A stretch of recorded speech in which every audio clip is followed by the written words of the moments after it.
Hi, it's Larry Herbeck's Boxes, Major Nelson. Welcome to the show. We've got another podcast here. We've got Jeff, who's over there in the other box. Hi, Jeff. Where are you? Hi. I am, for the first time in over a year, working from the office. Right. Where, as you can see, this beautiful office. Hold on a minute. Let's go full screen and look. Wow, look at that. Okay. Yeah. So we're in the middle of moving. My house is a disaster. I literally can't even get to my desk. So I was like, I'll bring everything in. It'll set right up. But, it takes a little while. Now, here's the thing I want you to know. Yes. When you see Phil and he's in his office, people start looking in the background. Like, by the way, that's not his office. That's his wife's office. A lot of people don't know that. I call it the beige cave. Well, there's that one, but then sometimes he's in his actual office, right, and people start looking for figurines or whatever in the background. So here we've got a box of tissues, I think. Right there. That's Aaron's desk. It was a bottle of champagne. So good weekend for me. There's a Rainbow Dash figurine, I think. By the way, do you know what's over your... There's no secrets. You know what's over your left shoulder? What? My desk. Oh, yes. So if you were always wondering where Larry sits, he's right behind me, usually in that corner, usually slinging, insults or whatever. Or actually, remember what you used to do that I do not miss at all. And you know what I'm going to say. Yes. Is I'll be typing something or doing something or stretching, because I would just like or have a conversation with somebody behind you. And you would take a picture from behind me and post it without my consent. And on Twitter, I don't... Generally good-natured, I will say, don't miss it. Okay, but I appreciate that. Enough. Welcome to the office. Well, we do have a little. First of all, that's why I wanted to go to that. Let's go back in here. A couple things. Rebecca is off this week. She and Pumbaa are doing. I don't know what's going on, but she said visiting she's family. Visiting family. So I don't. Pumbaa's family or Rebecca's family? I don't know. So either way, it's a great question. So so Jeff and I were talking like, wow, we love having Rebecca on. We've always had I rebuilt the entire show to have a third slot. Jeff, who should we get on? And that's when I went to you and said, what should we do here? So we were talking about it, and so part of my job is working with podcasters for a living. And a lot of times, if you see someone like not just me, or Jason Ronald, or Phil Spencer, or Sarah Bond on a podcast, chances are I had something to do with that little sort of booking type of thing. And just last week, Jason Ronald, talking about FPS Boost and a number of other things, was on a great podcast called Spawn on Me. Oh yeah, and I was listening to that podcast, and which is hosted by Khalif Adams. And I'm like, this guy is an amazing interviewer. And we've had a few folks. Chris Charla was on there. Yeah. Sarah Bond was on there, I want to say last year or early this year. And I just kept being impressed by good interviewers. They don't just, think about what's top of mind. They get behind get behind the eyes and figure out sort of what makes this person tick and what's great about them. And that's something that Khalif is awesome at doing. So I asked him, would you be willing to join the Xbox podcast? Guest co-host. So, ladies and gentlemen, let me hit this button. We're gonna hang on, because we're gonna rearrange some boxes here so we can bring him in here, because it's a big talent. Here we go. Hold on tight. Khalif, hey! Good to see you, my friend. Hey, gents! Thank you so much for having me. I'm so excited to be here, and Jeff, you have me in the green room blushing already early this morning with such kind words for me in the show. So thank you so much. And again, I'm excited to rock with you. I've been a big fan of both of you for a very long time. So getting a chance to do this definitely checks off a bucket list item for me. Well, as Jeff was saying, Khalif, when he came to me and said, why don't we get Khalif on? I'm like, can we? Do you think he'd do it? And so I was so excited to have you here, and it's such a pleasure. I mean, Rebecca's out, so we figure we'll bring in, we'll kind of maybe do this every now and then. If Jeff's out, we'll bring somebody else in. But I want to start reaching out to the community, and you're the very first guest co-host to come on. So let's welcome. So. Yes, oh, that's so wild to know that I'm breaking barriers. I'm taking it on every day. That's just fantastic. So again, thank you so much for having me. Again, a big fan of all the work that you both do, and this is super cool to get a chance to do this with you all. So I'm ready to rock. Let's get it in. Well, before we get going, we're gonna do it. We'll do it at the end as well. But why don't you just tell people? I mean, I got some stuff up here on screen where they find you on social. But you Jeff mentioned your podcast. Where do they find your podcast? Yeah, we're on every platform at this point. We're part of the Fanbyte network, a part of their massive suite of podcasts. I've been doing Spawn on Me for about 8 years now. Yeah. We're about to hit our 400th episode fairly soon. Well done. Thank you. It's been an interesting 8 years. Who knew that we'd still be around this long, kicking and screaming our way into podcasting fame, if that's where we're ever going to get. But it's been amazing. We've been kind of starting this process of, trying to spotlight people of color and marginalized folks in the video game industry, because that was the thing that when I started this process and started this with my former co-hosts, was the thing that just wasn't in the space. It wasn't a part of the ecosystem in the way that we talk about games media and talking about it through this prism of our life and through the ways that we kind of see the world. So it's been fantastic to be able to kind of work with you all and have wonderful folks on the show, and been able to kind of broaden that conversation out for our audience and for all the folks in Xbox land. And it's been so cool to be able to do this work. It's a lot of fun. Well, you very well put, and we appreciate all the work that you're doing over there. I mean, that's one of the things we're trying to do is shine the light on some of the great work that's being done in not just in the games industry, but in the kind of the areas and the industries that surround us, like yourself. So we're so excited. Maybe you know the format of the show. We talk about what we're playing. I got some interviews later on. Jeff may or may not have some news, so we'll see, right, Jeff? Got news. Look, I'm in the center of news. There's no one else in this office, but I promise you, there is news this week. That is a newsroom, but we usually start off by what we're playing. So I figured, Khalif, why don't you tell what's on your console? I mean, I know actually, I want to just show something real interesting, because I think this is the first time we've seen this before. Jeff, do you see what's over his right shoulder? Not only does he have a refrigerator and Xbox Series S, that's a PlayStation tucked in between the two.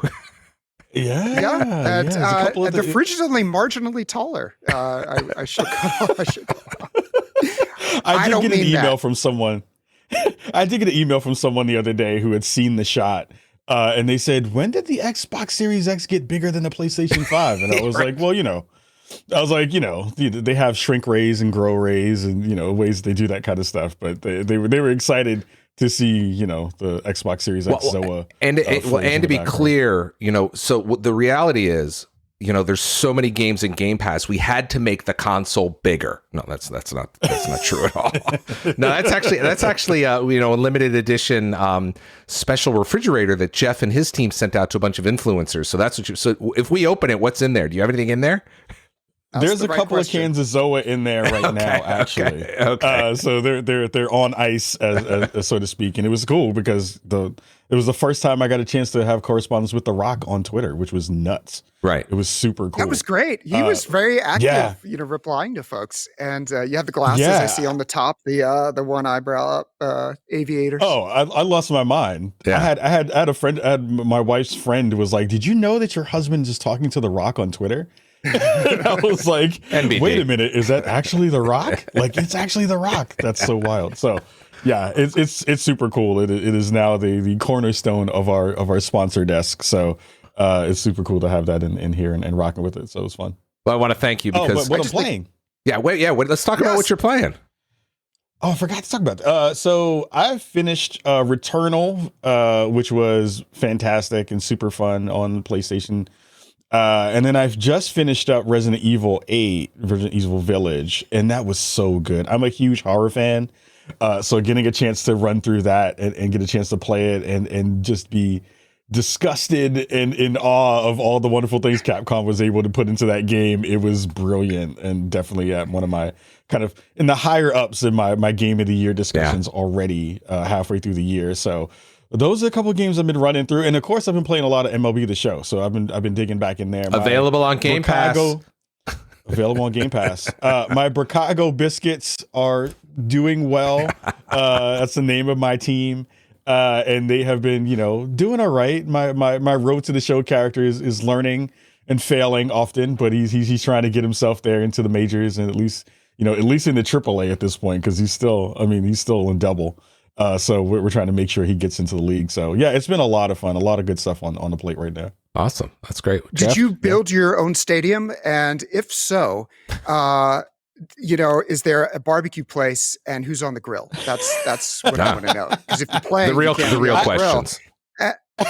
I haven't dug into the stadium builder yet.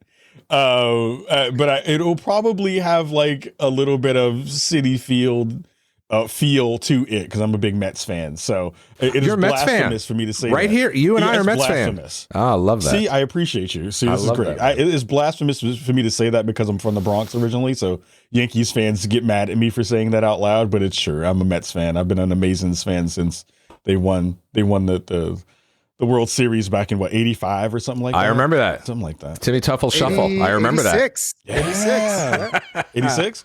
Yeah, Darryl Strawberry, 86. man. That was when stride. they beat the Red Sox. Yeah.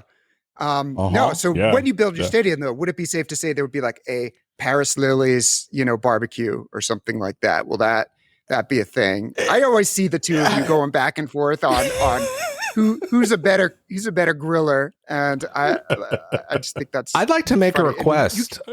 I'd actually like Khalif, when you build your stadium, would you make it in the shape of a grill? Like this, if I could. Right? The whole, just make the whole thing a big grill. I have to go see if I can get the folks from SDS to let me know if I can actually do that. They may have to put some assets in there and make that happen. I will say this though, there won't be a grill in the stadium, but if you are a fan of the Hitman 3 series and the Hitman games, this month we're going to be featuring some contracts. They're going to do some featured Spawn and Me contracts in there. And one of them may have some grill conversations or conversations around food in Paris in it. So you may want to exclusive for that. That will become canon in the Hitman universe. So that he can't. How is he going to respond to that? That's all right. We'll leave it at that. We'll see because it won't go out until probably the 20th or so. So he'll probably hear this before that, right? So he'll know what's coming. But it'll. He won't. But he really won't know what's coming, right? Oh, I really hope. We won't tell him that it's going to be a thing, but it'll be a thing. Yeah, that's great. We need to put a bounty out for a screenshot of that. But let's talk about RE Village. I've been playing that, and I'm not anywhere near done mostly because I need to play it in 20-minute increments because something crazy will happen, and then I'm like, I get to save the game, and I'm like, I need a break. And by the way, this is maybe the first time I've really been like, thank God for quick resume. Because there are times where I can't get to a save point. I just hit pause and I just turn it off and I need to walk away because this game is intense. And I'm very glad that I can step away and come back when I'm ready because I'm being stalked through the castle by Lady Dimitrescu. Honestly, I thought that would be a dream come true on some level, but it's actually a nightmare. Maybe not. It's actually a nightmare. Yeah, it's interesting, Jeff, because MLB, you talked about MLB, Khalif, that supports quick resume. Resident Evil Village supports quick resume, so we got some good stuff there. If you're getting back in as quick as possible. I mean, I love it. So, Jeff, what you talked about? It's funny. I have Resident Evil downloaded. I haven't even pressed A yet to start it because you've been talking it up and all right, about it. So, let me give you the chicken's guide to Resident Evil Village. Wait a minute. Are you judging? Are you judging? No. Oh, no, this is from firsthand experience. Okay. All right. So I'm going to tell you, so I've always loved the Resident Evil games. They've always scared the hell out of me. But once they went into first person with Resident Evil 7, it was too much. Like it was just too much. But then I'll be honest, I got caught up in the hype with Village. The marketing's been like on point. I was like, you know what? I have to just like suck it up and I'm going to play even though I know I'm going to be scared. And by the way, completely delivered, like very, like in the first 15 minutes, like where I was freaking out. But all right, so I'm playing with, and look, you can judge me all you want, but it is what it is. Daytime, shades are wide open. Just wide. I've turned that brightness slider. How far to the right? It's all the way to 11. Not using headphones, and in fact, I'm having it come through my TV, and it's on like 10 out of 50 volume. All right. I just like, because all these little cracks, the sound design's phenomenal. So every little crack of like a branch, I like literally jumping. Like there's an early point, like well before you even face anybody. And like you're going through a house and it was just like the cabinet moved and I almost dropped the controller. I dropped it to easy level. I'm not going to lie because normally most games I play on normal. Right. And default. the first lichen that I encountered took 14 shots to drop, with at least 5 headshots in that mix. And I was like, so your clip was empty. The game is going to be scary. I don't want to be stressed out over resource management. I kind of just want to like it. This game is almost like a theme park for horror. There's like, you go to Disneyland, there's Tomorrowland and Fantasyland and Adventureland. Something for everybody. Like Vampire Land and, like a couple of different, different like biomes, biomes of horror. And I kind of want to go along for the ride.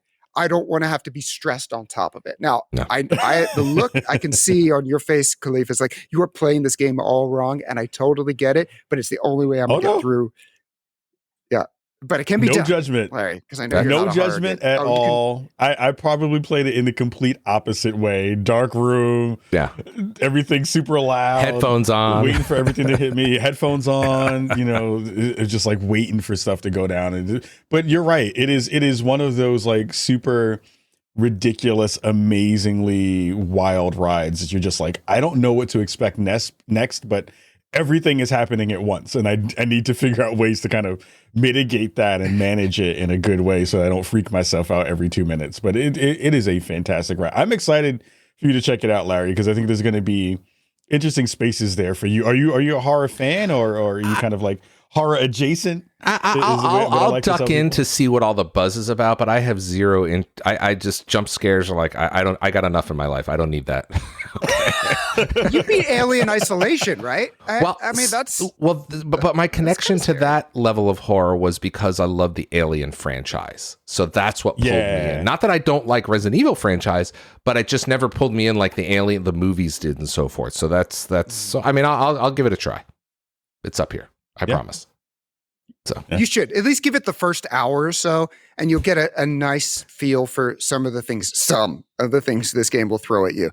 By the way, can we just talk about Ethan's pain tolerance? Because like I get a paper cut and I'm looking for a Band-Aid, and the things that happen to this guy just in the first hour. Somebody actually I saw on Twitter put together like an Excel sheet of all the things that just happened to him in Castle Dimitrescu. It was like, you know how like after a certain that goes A, B, and then it gets into like double A, like once you get past 26, it was like that many things. And that's like one area of the game. It was Wolverine did not go through this much stuff in like all of the X-Men movies put together.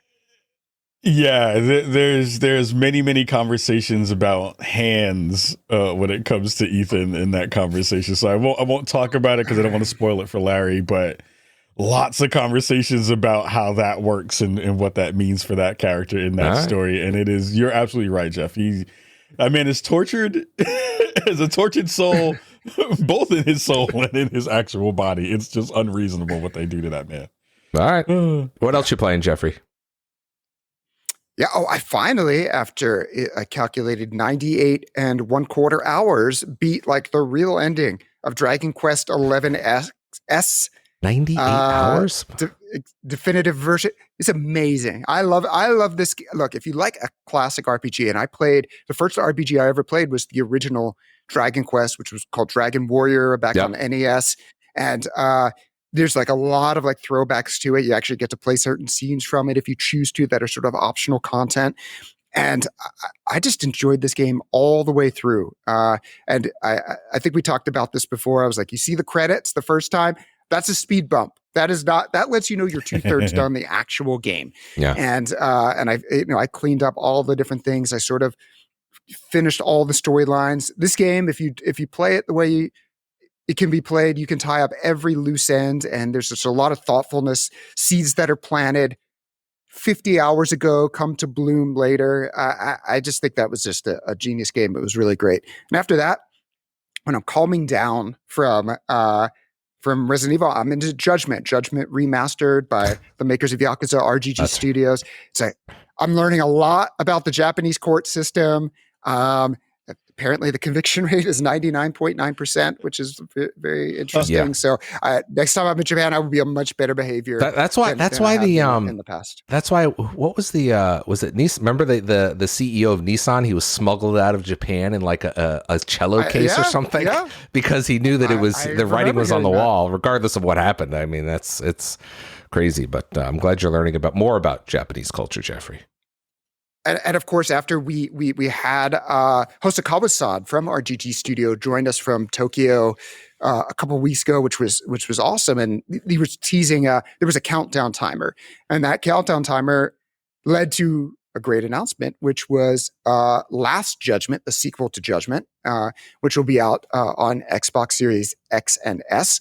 And Xbox One, actually, I want to say in the fall. I don't want to get the date wrong, but maybe September. So if you've been enjoying Judgment, know that you're on the clock, because 4 months from now, we get another one. So I've just, as someone who's discovered the Yakuza series over the course of the last year, being able to discovered is putting it lightly. An endless source of content. Discovered is putting it lightly. I would say embracing, immersed. I just love. It's like so. I have like some friends who have just gotten into like different shows. Like a lot of people have been discovering things, but Ted Lasso. Did either of you watch Ted Lasso on Apple TV? I have not. I keep hearing good things about it. Even if you don't like soccer, you got to watch it. It's about an American who, a football coach who goes over and ends up coaching in England. And it's just like a heartwarming show. And it just, everyone who watches it falls in love with it. And like people I'm seeing like I've discovered in the last couple of weeks, it's like, guess what? Season 2 is in like next month. So, it's just like that sort of like that awesome feeling. Like I found something great and there's more of it that's continuing to come. And that's me with the Yakuza series. I don't know if Khalif, if you've ever gotten into it, Larry, he just lives vicariously through me. Because I don't need to. I feel like you're giving so much. You're playing enough for 10 people. That might be true. I played a bit of the most recent one, which is brilliant. It's super, super cool. That's my first foray into the series. So it feels like a good place to start as a new Yakuza player, but also there's so much lore about all the players involved that I feel like I need to go back now and check out some of the stuff in that space too. So it's super fun. It's wacky. It's nuts, but it's cool. Yeah. That's exactly what it is. If you played Like a Dragon, if that was the one you played, it's a great starting point. It's that's actually why I played Dragon Quest, because they're always talking about Dragon Quest in that game, and so it sort of reverse psychologied me, and I ended up playing Dragon Quest afterwards, which was the right call. It's part of Game Pass, by the way. You should absolutely check that out. Dragon Quest is. So Like a Dragon, they also announced alongside Last Judgment that they're going to keep it in the turn-based. So if you really liked Like a Dragon, it's going to stay as an RPG as opposed to a brawler. The brawling happens in the Judgment franchise. I thought that announcement was very well received by me because I loved Like a Dragon. I was hoping it wouldn't be. And really, that's all that matters when it comes to this. Yeah, I mean, I don't. Is there a dig in there, Larry? Because I totally agree with that statement. No, I'm just saying it's because at the end of the day that you're such a we talked about this, Cleve. He's a Judgment and Yakuza influencer. So that's is this true, Jeff? I didn't know this. Self-proclaimed. Okay. Self-proclaimed. I think the real Judgment influencer and Yakuza influencer is Brittany, a blonde nerd, who really sort of, is very active on Twitter about the series at all times, and Resident Evil for that matter. And she encouraged me to play both of them, and here we are. Has not led me astray yet. Yes. Well, we gotta get moving along here. We've got some interviews coming up, but I just want to say you can't see on the screen behind me. Doom Eternal. I finally finished it. I've been playing it. I've been playing it for about a year, and I just not nonstop. But Khalif, you play this because this game is hard. This is not easy. I love that game. Yeah. I love that game. It is so good. It is very, very hard though. Yeah. It's interesting because the conversations are like, which one is harder, Returnal or Doom Eternal? Right. And to be fair, Doom Eternal for me was much harder than Returnal was. It's wild. Yeah. I'm glad I finally finished that, and I'm actually, to your point, I'm going back and kind of going through some of the chapters now that I finished it and trying to pick up some of the collectibles. So that was my big deal this week, is I finally finally finished that after it's been about a year, on and off playing it. So because it's just I got to a couple of these levels, Khalif, because you got to do a lot of the acrobatics to get around and whatnot. Yeah. And I was like, I got to take a break, and I would go back and play it for 2 hours. Couldn't get past. Finally got past it. So anyway, yay! Congrats! Thank you. Done. Thank you very much, Jeff. We got some interviews queued up here. I don't know if you want to bring us into the interviews so we can get cooking along here. Yeah. Well, why don't we do that? First, I know we wanted to talk about National Mental Health Day. So we're talking with Tara Volker from Microsoft about that. And then we're going to be talking games. So why don't we get straight to the interview? May is Mental Health Awareness Month, and Xbox is amplifying voices of empathy, honesty, and mental health awareness. Joining me today is Team Xbox member Tara Volker, who's the Gaming and Disability Co-Lead. Tara, welcome to the show, and nice to chat with you. Hello, I'm so excited to be here today. Yeah, this is exciting. I mean, as I said earlier, May is Mental Health Awareness Month, and it's also we've got Accessibility Awareness Day coming up as well, right? Because those are two areas that you kind of work within. Yes. So the third Thursday of every month is every May, every year is Global Accessibility Awareness Day, or GAAD, GAAD, as you'll see it on social media. Great. Now you've got a blog post that's up on Xbox Wire at news.xbox.com talking about Mental Health Awareness Day and Accessibility Awareness Day. Tell us a little bit about what the post says and what you do at Xbox. One of the things that's really important during May and Mental Health Awareness Month is literally just talking about mental health and the benefits of gaming. In the blog, I go on to talk about how important, especially during the pandemic, gaming can be for mental health. We talked about gaming provided a great distraction for 82.9 and almost 90% of people who responded to survey, that it helps with emotional stress, that it's helped relieve physical pain, and that there's tons of benefits. Like I personally have benefited from gaming helping me with my PTSD. And it's really important to share those stories, make it normal, but also go through and highlight games that are doing great depictions of those struggling with mental health, because, it needs to be more normalized. Everyone wants to see themselves in a video game. And for some of us, it's, having a mental health struggle. I want to back up a little bit and talk about your journey to Xbox. Tell us how you ended up as, at Team Xbox as the Gaming and Disability Co-Lead. Yeah, it was a little bit of a winding route to get here. I'm gonna be honest. Xbox poached me from PlayStation. So I was working at PlayStation, and actually a recruiter had reached out to me about possible openings like Xbox, because we want to have a diverse workforce and we want to champion things like accessibility and inclusion in underrepresented communities. Like we recruit people in that space, and so I was reached out to, and. Oh, here's my cat, Leon. Oh, hello, Leon. Goodbye, Leon.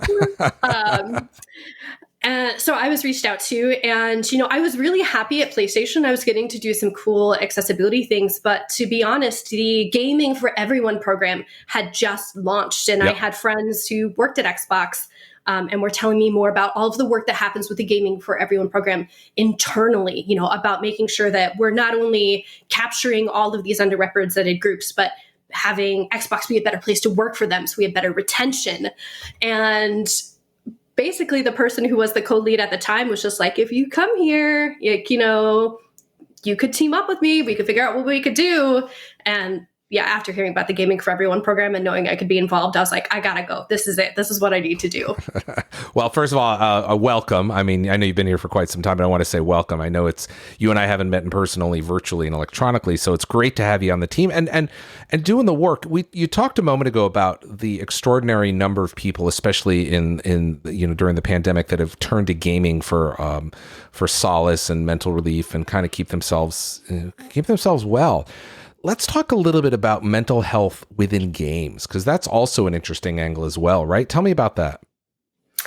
Yeah, so for a long time in gaming, it's not been a great representation, actually. You see a lot of kind of, someone has a moment that makes them snap and then they become a villain. And that was for a long time the only representation of mental health in video games. And, it's not something you really want to see. Like, you don't want that character to be the one that you're most connected with. Right. But, recently in the past few years with games like Hellblade in particular from Ninja Theory and Psychonauts 2, we're starting to see games that are exploring it in a real way, but also embracing this accessibility notion of nothing about us without us.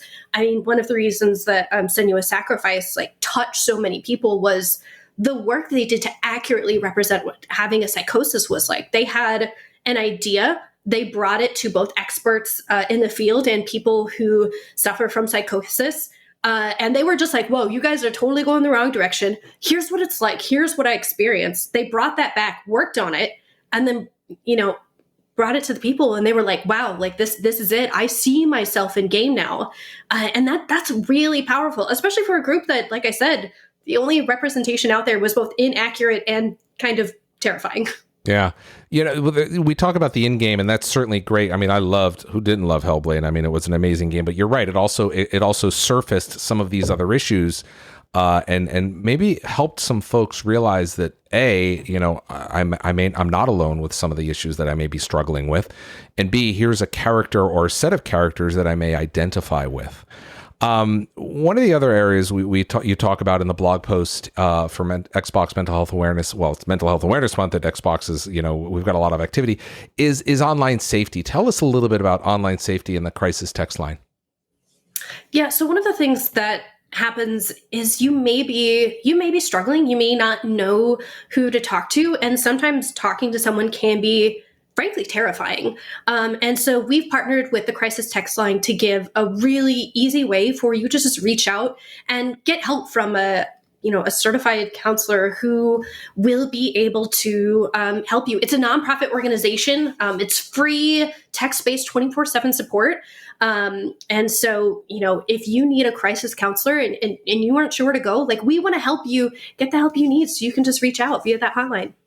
Yeah, it's important to point out that, as I said earlier, is that some people may be struggling with issues. They may not know what it is or be able to identify what it is. And they're like, they don't know who to turn to or who to ask.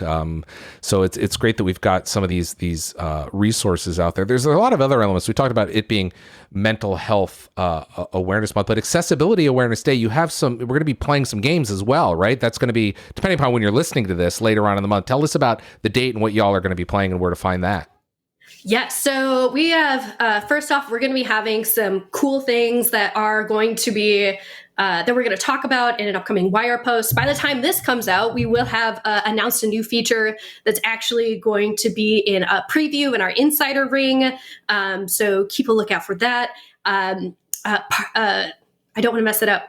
Global Party Chat Text Speech Synthesis. Okay. It's in the Insider Ring because this doesn't come out till later. So it'll be out. That's a lot of words, but explain to us what the feature is. Yeah, so this is actually really exciting. So if we were talking on Xbox Live like Party Chat, let's say I were deaf or hard of hearing, there wouldn't really be a way for me to know what you're saying. With this feature, it will take the words you're saying verbally and put them to text for me to read in Party Chat. We've had it before in select games, but this is going to be Party Chat global. You don't actually have to be in a game. This is going to be global launch. So pretty excited about that one. I mean, that helps not only, from an accessibility standpoint, folks that perhaps, need some assistance there, but it's also perhaps people that maybe want to learn English as a second language or anything like that. It just helps everybody, right? It is. I mean, that's the great thing about so many of these accessibility features. At Microsoft, we have the solve for one, extend to many of inclusive design. But we have a lot of stuff going on. So you'll see it in that blog post. And then we are also going to be doing a live stream featuring me and Steve Saylor. You may have seen him at the Ability Summit recently doing the keynote with the one and only Phil Spencer. Yes. We're going to be talking about accessibility. We're going to be playing some games. We're still trying to pick exactly which one we want to play. Last time we did something like this, we played Sea of Thieves, and I accidentally blew everyone up with a barrel. So we may have to go to different Tara, it's important to know, Tara, that's not. I mean, I know it's an accident, but that's kind of a rite of passage when you're playing Sea of Thieves. Yeah, no, I just did it on a huge Global Accessibility Day live stream with some really well-respected accessibility advocates and pioneers. Oops. So that It happens. It happens. I mean, we all play games. And that's the beautiful part about playing the games, especially live streaming, is anything can happen. One of the other areas that you touch on in the blog post, and again, I'll have a link in the show notes and for my podcast and for people to go out and take a look at it. But we talk about Microsoft Rewards. Now, that's one that people go like, wait, what? So explain that, because that's an interesting program. I am really excited about this one. So basically, as you go and you get points through the Microsoft Reward Program.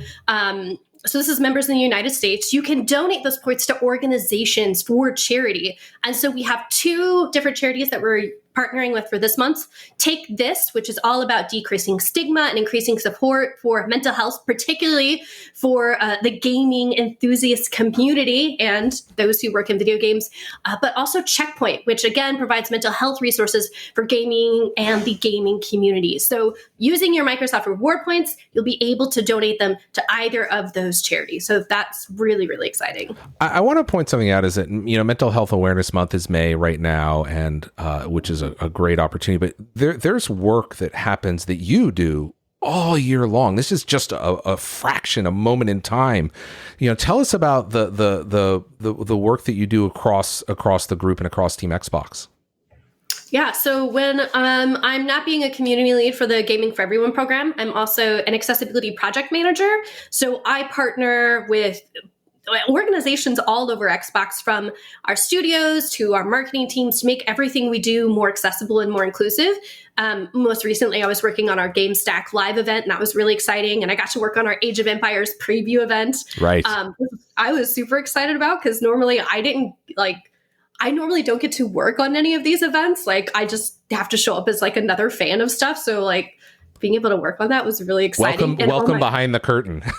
It is I've never been on the event planning side of stuff. It's new and exciting. Yeah. But also working on other stuff, like helping our party chat text speech, get out, and really just trying to make everything in the Xbox ecosystem better for people with disabilities, whether it's, making sure that people who maybe need trigger warnings for mental health get what they need, to making sure games have remappable controls, a little bit of everything. It's a really exciting space because there's a million things to do, and I get to work with everyone. I want to point out that if they want to find you on social media, I've got it up on the screen right now. How do they find you? I'll let you say it verbally for those folks that aren't watching. Yes, it's Lady Au Pair, LADIEAUPAIR. Excellent. That only makes sense if you're a fan of Venture Brothers from a million years ago. Well, I will make sure that I'll tag you on social media when I put this out there so they can follow you as well. Tara Volka, gaming and disability co-lead here at Xbox, got a great blog post up on Xbox Wire about Mental Health Awareness Month, which is May, which is happening right now. And Accessibility Awareness Day, which is later on. Tara, thanks so much for all the work that you do and your time today. And I'm sure people will be hitting you up if they have any questions. Thank you. No, thanks for having me and spreading the message both about mental health awareness and accessibility. It really does mean a lot. Out now is Subnautica Below Zero, and joining me is David Kalina, who is the project lead on the game. David, thanks for joining us. Thanks so much for having me. Really excited to talk to you. As I just said a moment ago, it ships as I post this show. And folks are excited about Subnautica because it's the follow-up to 2018, which was, I was reading up on it. I forgot it actually won quite a few awards. So congratulations on that. And then, of course, the follow-up. Thank you. That's right. Tell us a little bit about the game and what we can expect in Subnautica Below Zero. Right. So Subnautica Below Zero is what some might call an open world survival craft game. It's an adventure that takes place on an alien planet, mostly underwater. So you're exploring this unfamiliar environment. You're trying to survive underneath the surface of the water and also above in some cases. Basically, you play as this character, a xenobiologist named Robin-IhU, who comes to the planet looking for information about what happened to her sister, who died on a previous mission in this sector. So along the way, you explore the world, discover new biomes, all kinds of exotic alien creatures. Scan things to unlock recipes and build vehicles and explore deeper and deeper. Along the way, you'll meet an alien intelligence who's locked away in cold storage. His name is Alan. He ends up downloaded into your brain, and and you go on this grand adventure on Planet 4546b. Now it's funny, I played some Subnautica, the original one that came out, as I said, a few years ago, and I'm a scuba diver, so I loved it, and I love, I love being underwater. So this was, when I started playing Below Zero, I started. I don't want to give away any spoilers, but you don't start out underwater. You have to get there, and you get there pretty quickly. But it's a beautiful world you've crafted. Tell us about some of the gameplay improvements from the Subnautica to Subnautica Below Zero. Yeah, so Subnautica Below Zero is built on the Subnautica foundation, so a lot of the core gameplay is very familiar to fans of the franchise.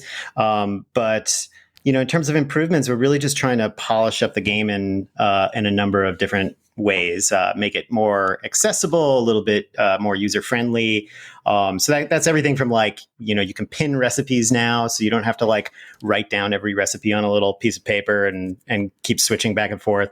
There are new tools like the mineral detector that allow you to, hone in on, the location of ingredients that you need in the world. We have all new vehicles. Underwater, we have this modular submarine called the Sea Truck, where you unlock various Sea Truck modules and then kind of connect them sort of Lego-like in forming this larger submarine to your own design. There's a bunch of new base components for you to customize your bases and make them pretty and livable. So kind of across the board, we've tried to touch every little aspect of Subnautica and kind of bring it up a notch. When you look at the game, and I've been playing it for quite a few hours now, it's behind me here. Would you classify this as an RPG, or how would you kind of paint the picture for those folks that are maybe new to the Subnautica franchise? Yeah, I wouldn't say it's an RPG in the sense you're not developing a character or trying to level up or, sure. It's not stat based. You do play a character. The main systems are survival based. Sure. So you have a hunger meter and a thirst meter, and you're trying to make sure they don't go to zero. Since the game is predominantly underwater, actually, that one of the primary bits of tension comes from just trying to not run out of oxygen. So you have an oxygen tank. It only has so much. It's so fundamental. I look over it, but it's you have so much oxygen, so you can go only so deep. And along the way, you'll find, you'll unlock tanks with greater capacity and vehicles that help you go deeper. So you're always kind of pushing further out into this open world, increasing your range. Yeah, I mean, that's the interesting part of the mechanic that I noticed is that you're absolutely, again, I said as a diver, that's one thing that you have to know when you're underwater is how much oxygen I have left in the tank. And that's the interesting part about this is that the way you kind of allow the player to explore the broader region is the discovering of these vehicles that allow you the range. So you kind of have to get comfortable and learn some of the basics quite close to your base. and then you kind of can kind of spread your arms out a little bit. Now, as you go through, I mean, there's a normal story here. So there's a lot going on here, but it's such a varied world. How have you been watching how when you're doing your play testing, how people approach their, how they approach unlocking the world? Yeah, we do try to keep an eye on it. I mean, it's an open world and we try to very much not be prescriptive. I mean, we'll give you hints about places of interest, we'll put signals on your PDA, but there's no missions or objectives that are really explicitly defined. So it's kind of up to players to figure out where they want to go in the world next. The game starts in a particular location and your drop pod, which is sort of your initial starter base, comes down from the sky and lands somewhere in a starting area. And from there, it's really open. We find we do actually keep track of where players are going, but it tends to be a number of different directions depending on personal interest. One thing I noticed, at the top of the game, you have to make a very specific choice about how you're going to play that game mode. And can you explain the different modes that are available for folks as when they decide to jump in here? Yeah, so same as the original Subnautica, there's a basic survival mode where everything's turned on. It's the story mode with all the survival systems enabled. There's a freedom mode, which basically just disables hunger and thirst. So kind of facilitates play, like makes it so you're not managing, you're not always like looking for your next meal or for water. There's a creative mode, which is totally open-ended, no cost. The story is disabled, but you can basically just go anywhere. You can't drown. Just kind of experience the world, make of it what you want. And then there's a hardcore mode, which is basically one life. And if you die, the save game gets terminated. So I noticed that it felt for a little extra tension. A little, yeah. Just if you want to not, ratchet it up a little bit. Would you say that this game has a little bit more emphasis on storytelling than the first one? Because that kind of felt as I was going through this one. And I haven't finished it yet. In full disclosure. Yeah, that's actually one of the key ways we differentiated from the first game. The first game had like what I like to call like a dead storyline. Like everything is, kind of happening in the background. It's there for you to discover, but your character doesn't have a speaking voice. Like you're kind of like an anonymous every person. Whereas in Below Zero, we decided like, okay, we want to try like putting the story front and center and driving the action a little bit with a living story. So there's only a couple of NPCs who are actually in the world who you meet and talk to. And the alien I alluded to earlier, kind of is present for a lot of the adventure. But yeah, there's also a much more substantial backstory about the Altera research operation that your sister was a part of. And all of that story is kind of embedded in the world. So you'll find PDA logs that you can pick up and hear like little snippets of conversation between the various scientists who are working in the space. And so you as a player can reconstruct the story by going through the open world and collecting these things and trying to figure it out. One of the, you talked a little bit about some of the quality of life in-game elements that you worked on, like pinning some of the recipes and so forth. Tell us a little bit about some of the favorite elements of the original Subnautica that you brought forward or maybe refined a little bit. That's interesting. What did we maintain? I mean, the basic tech tree unlock, exploration loop is very similar. So, I'm not sure how to answer that question. In many cases, like the team would decide like, well, we don't want to do exactly the same thing. So we're going to change up something. So like one of my favorite things in the original is the Sea Moth, which was like the zippy little one person submarine. Yep. And a lot of people are really attached to the Cyclops, which is the massive submarine you got like more towards the late game. And we sort of replaced both of them with this more modular sea truck vehicle. So, in a lot of cases, we're just kind of looking to take that original formula and spin it in a slightly new way. So even stuff like progression, like the ingredients you use to unlock recipes along the way changes a little bit just to kind of keep things fresh and also more contextually appropriate. Right. Yeah. I mean, that's what people love is, I mean, there was so much love around the original one. So it's great to see that you guys looked at it and you didn't do a complete overhaul. You just evolved it, which is always great to see in the next version of the game. The one thing I want to point out is we talked about at the top of the interview is that this is now available as of May 14th, depending upon when you're listening to this show. And you're on pretty much every platform, right? You guys are on Windows, Mac, Switch, PlayStation 4 and 5, Xbox One, and Xbox Series X. That's a lot of platforms to ship right off the bat. Yeah, it was pretty hairy the last few months for some members of the team trying to ship everywhere all at once. Didn't know that it was possible for our little group, but we had a lot of help from external.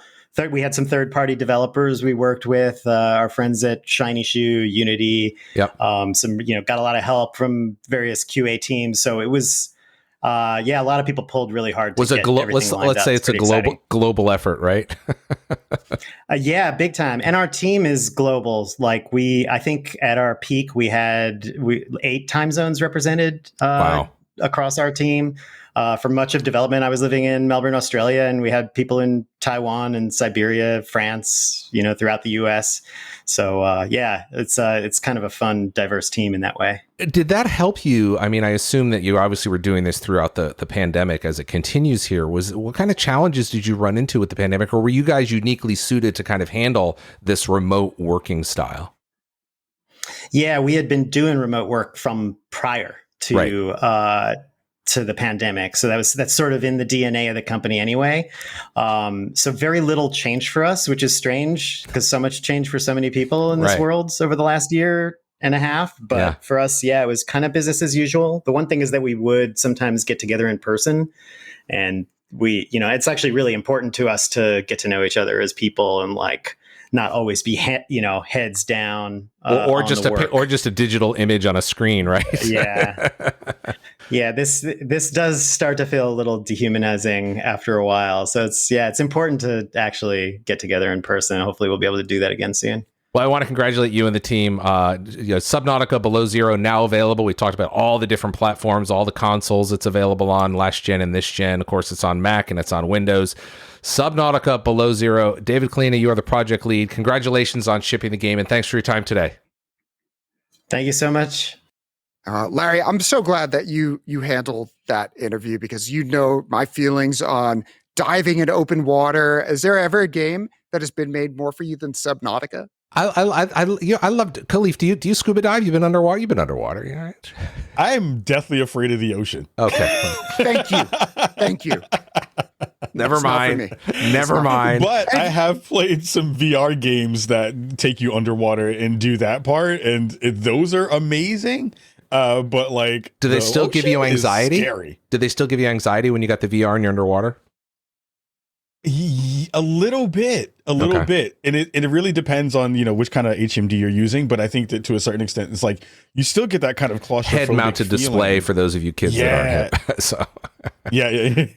That's me bringing in work stuff into the thing. But it's like those kinds of feelings of that can being confined and not knowing how to kind of get out of the space like that absolutely translates in all these games. So it definitely feels that way. See, now it's interesting because you say confined and get out of the space, whereas when you're underwater, for me, it's peaceful and you're able to kind of float. So I look at, I'm able to control my X and Y and Z axis effortlessly and so on and so forth. So I don't know. It's my happy place. One of my happy places.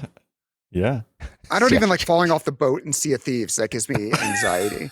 And then you see this drone footage off the coast of Southern California that came out a couple of weeks ago. And it's oh no, the great whites are way closer than you think. And it was just a bunch. I guess they're just not as aggressive as Hollywood would have you believe. Wouldn't you rather be underwater where you could see them as opposed to swimming on the top? I mean, at least when I'm underwater. I'd rather be on the beach in a chair under an umbrella with a cold beer and saying, man, what the hell are they doing out there? That's where I would rather be. And talking to the lifeguard saying, I think I saw a fin out there. You should call him back in. Well, if Roy Scheider has taught me anything, it's you take your tank and you shove it into the shark's mouth. And then you shoot it. Right. You shoot it. This has been all about my fears this episode. By the way, I do recreate I recreate my Roy Scheider every time I'm in Sea of Thieves and I'm shooting sharks. You son of... Anyway, it's a lot of fun there. Anyway, Jeff, we've got some news coming up here, and we got to get Khalif going because he's got to work on his own show, not just play around with us all morning. So, of course. The mystery, Larry. Yes. The mystery of your background. Go full screen, Larry. I'm directing the director here. Go full screen. Let's see if I can. You didn't know I was going to ask that. There we go. So that background, people have been asking for. People noticed that you've had it up for a couple of weeks. Yeah, and that's something that you too will be able to get because we are now celebrating the 20th anniversary of Xbox. Can you believe it's been 20 years, Larry? 2001. Well, I can because I've been here I wrote the blog post and I've been here for 17 of those 20. So yes, I can't believe it. Oh yeah. Well, there you go. So there's a lot of information over on Xbox Wire and on MajorNelson.com about the 20th anniversary and what that means. But just in the sort of immediate phase, what we want to sort of let you know is that there's Xbox gear. So if you go to gear.xbox.com, there's some really cool. I expect that I'll be wearing that next week or the week after. Yep. There's a Fan Fest we would love for you to register for to participate in 20th anniversary Fan Fest activities. There's sweepstakes and stuff like that. Now, here's the customization stuff. So there's a new 20-year gamer pick that is out there, which I will be updating my Twitter account to very soon. And of course, my gamer pick as well. I've been here for a third of that time. I feel You have. I'm looking forward to doing that. But then we're going to be doing some streams on twitch.tv/Xbox, but then it's the background. That is what you're going to be able to start finding this on your Xbox. There was actually some new ones added very recently. And it's all, by the way, there's an OG. It doesn't have as much motion. In fact, I don't think it has any motion for Xbox One as well. So it's not just Xbox Series X and S. So go check out your console. And that'll be rolling out over the next time. So if you don't have it, don't go to the internet or call support. Just chillax. You'll get an update and it'll be there. Yeah, go to your custom profile or customized profile menu in your Xbox background. It's called The Original. And you'll be able to find that. So happy! I want to see Usher say "Happy Birthday, Xbox!" Like the Happy Easter one. Happy Easter, Xbox! Yes, exactly. Other news this week. So we had a big update begin to roll out. Our May update. Number of things in there. Quick resume. As you referenced earlier, Larry, getting better, quicker, more reliable. It is an absolute lifesaver and getting better than ever. There's a new feature. It had been much requested, is rolling out. And I want you to tell me about it because I don't fully know what it is. And that is pass-through audio. Can you explain that to us? Yeah, pass-through audio is for those hardcore audio nerds, of which I am barely one. It takes some of the audio from like your Netflix app or your Disney Plus app, and the console doesn't do anything with it. It just passes it right through and out the HDMI so that you can put it into, so your TV or your receiver can kind of do the best thing it can do with it. So the console steps back and just says, I'm not going to process this. I don't know what this is. I'm just going to send it out there. So it's audio pass through. And this will enable in some cases, a higher quality audio experience, depending upon what your home configuration is. So that's really what it is. Well, audiophiles, you can rejoice. Yeah, ABS forums, guys. I know you're all over this one. So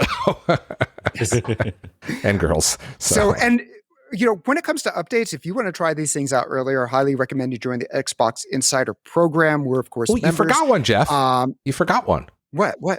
That's the nifty little quick resume at the top here. Yeah. So we now have... Oh, yes. That's right. So you can actually just go back into things and it will quick resume.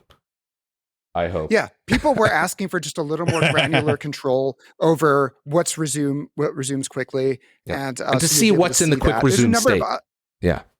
Exactly. So there is, and you could close it out if you choose to do so, but just check out Xbox Wire. There's updates to the mobile apps, and there's also some conversation on what's coming next.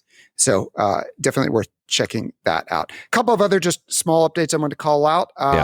DreamWorks has added How to Train Your Dragon DLC to Minecraft. I know my kid was very into that series of movies. I feel like there's at least 3 of them now. And so it's How to Train Your Dragons. Take off there's a whole world there. How to Train Your Dragons. Exactly. Destiny 2 has a really big update called Season of the Splicer that is live now. I don't know if you remember, and it depends, of people of a certain age may have played like the Super Nintendo or Genesis back in the day, Zombies Ate My Neighbors. But there is a version of that is coming to Xbox along with Ghoul Patrol, which first came out in like the mid 90s. And then the last thing I wanted to call out, this is a game that keeps coming up because people love it. One of the best shooter campaigns of all time, Titanfall 2, is on sale for $2.99. And it has that FPS boost. Good. So if you've got the suitable TV, as Larry does, and I don't know if you're rocking 120 hertz, Khalif, but this game is capable of supporting it. I'm still back here in 60 hertz land, and it still looks beautiful, but 60 hertz and fluorescent lights.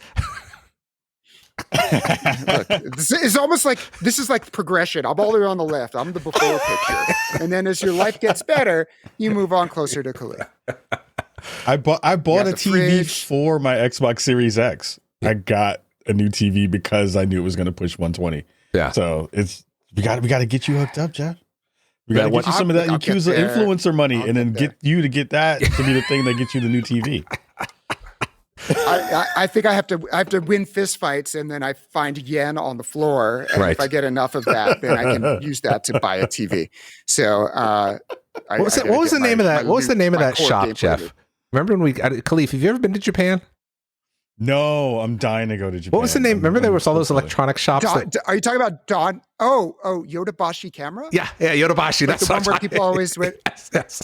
You go there, and it's like every electronic you could possibly imagine. It's And by the way, and some you couldn't even imagine, right? also true. Just tremendously, like I'm trying to even just think, like when you go to like Best Buy, they've got a lot of TVs, and they've got refrigerator. They've got a number of appliances. Just imagine like if they had like 5 times more of each type of thing, and all and vertical. Like remember that they were always everything kind of went up 1, 2, 3, 4, 5 floors. Yeah. Yes. Don Quixote, which is like a store that just has like a lot of bizarre stuff. I can't even think of an equivalent. Like maybe if like Party City met grocery outlet. I don't even know. Like that would be Don Quixote. And they actually put those in the game. And you can actually like walk through it. They replicate them it's really cool. It's really cool. I miss Japan so much. So you have to go when you get the chance. Yodobashi, I love that place. It was just heaven, right? It was just, they had so much. And it's funny, Khalif, you go into Best Buy, like, hey, I need X, Y, or Z.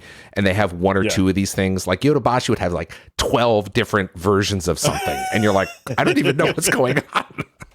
So there's a lot of stuff you look at, like, I don't even know what that does, but it looks cool. That was the place that, if I remember correctly, Jeff, I don't know if you're aware of this, Khalif, but Jeff and I are big fans of Japanese electronic toilets, the washlets, and that's the first. Yes. I believe it's the first place I bought mine was in Yodobashi in Japan. Did you? Yeah, I love it.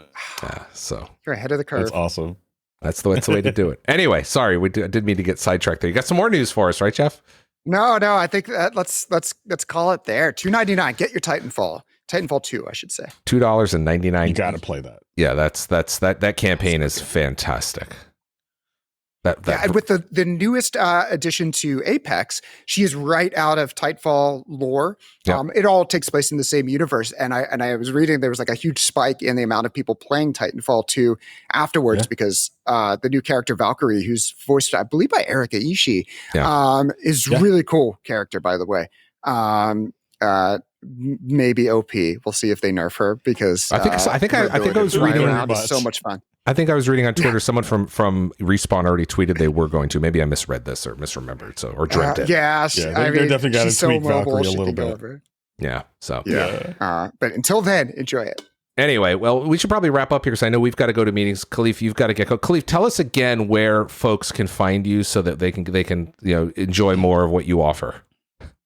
Well, first, again, thank you so much for having me again. This is a blast. Please, I would love to come back and rock with you all again because this was so much fun. You can check out Spawn on Me on any podcast platform. We're also on Twitch. We do our live show Wednesday evenings around 6 p.m. PST. Great. At twitch.tv/Spawn on Me. I do a bunch of other shows. I've hosted a whole bunch of things. I was hosting DICE early this year. Hosted Games Beat Summit as well, so doing more hosting as well in the space for the industry. And yeah, again, like come through and come hang out with all of us in Chicago, our lovely faux place that we have our show, because we love to have fantastic conversations that are full of good, nuanced thoughts, which is a thing that we hope to see more of on the internet. So again, thank you all for having me, and we hope to all see you soon, where we all rocking here and Spawn on Me. Well, Khalif, as our very first guest co-host, we could not have chosen a better one. So I want to, on behalf of everybody at Xbox, I want to thank you for joining us, and thank you for all your support over the recently, and I know you're going to do a lot more in the future. That's why you've got that refrigerator in the background there. That is a refrigerator. But yeah, really appreciate you coming on. We're big fans over here, and you can definitely come back on anytime you want. I'm looking forward to seeing what you think of. We're only a month away from E3. Just gonna say. So. I know. I'm saying we have lots of stuff to talk about. And you and I remember you and I off the air were talking about that. Was one of the first times we met. You got me. You and I were chatting, coming out of an old Microsoft briefing you had attended, right?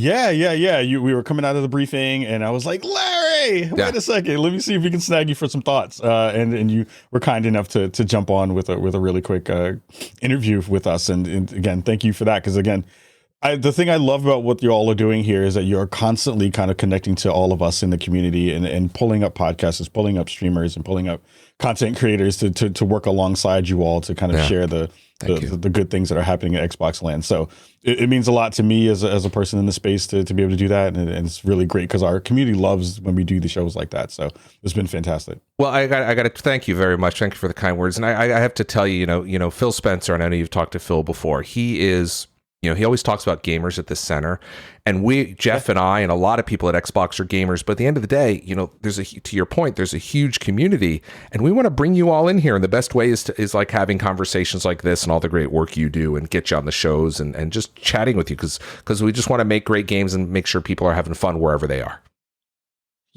Yeah, and you're doing a fantastic job. I'm going to sign up for the Fan Fest myself. See if I can get in there and see what's going on, because I'm curious and excited to see what's going to be happening. All right, any final words before we go, Jeff? I'll let Khalif have the last words. I'd just say make sure you sub to Spawn on Me.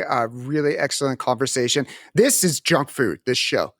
We just talk about crap. But if the 5-course meal of sophistication that you're going to find on Spawn on Me, and it's you have a great I would say niche within the gaming community, and holding conversations that need to be held. Yeah. And so thank you for that.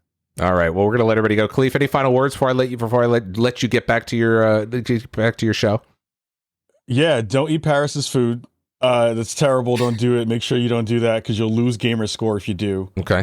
And also, that's been medically proven, by the way. That's been medically proven. Oh, absolutely. At least 7 out of 10 doctors have said this online somewhere. So again, thank you all for having me. And again, check out our show. We try to do something very special and different in the industry, and we hope that you all will come along with us for the ride. So thanks again. All right. We'll get you on again soon. Thanks again, Khalif. Jeff, we'll see you next week. Bye-bye, everybody.